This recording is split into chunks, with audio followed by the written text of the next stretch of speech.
আসসালামু আলাইকুম, আশা করি সবাই ভালো আছেন। তো আজকে আমাদের দেখাবো যে বাঙ্গি গাছ। দেখেন, এটা পুরোটা একটা বাঙ্গি গাছ। হয়তো আপনারা অনেকে বাঙ্গি চিনেন, আমাদের এলাকায় তো বাঙ্গি বলে, আপনাদেরকে কি বলে আমি সঠিক জানি না।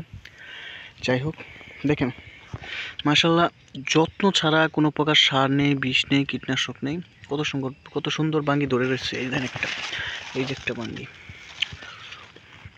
এই যে একটা বাঙ্গি, এই যে একটা বাঙ্গি। হ্যাঁ, কত সুন্দর অনেক বাঙ্গি ধরে রয়েছে। এখানে আরও আছে, এই যে দেখেন। মাশাআল্লাহ, খুব সুন্দর। আসলে রিজিকের মালিক একমাত্র আল্লাহ তাআলা। তিনি চাইলে আপনার চিন্তার বাইরে থেকে আপনার রিজিকের ব্যবস্থা করে দিতে পারে। দেখেন, এই যে কত সুন্দর বাঙ্গি ধরে রয়েছে। মাশাআল্লাহ মাশাআল্লাহ, দেখেন কত সুন্দর বাঙ্গি ধরে রয়েছে। এরকম অনেক বাঙ্গি আছে, অনেক।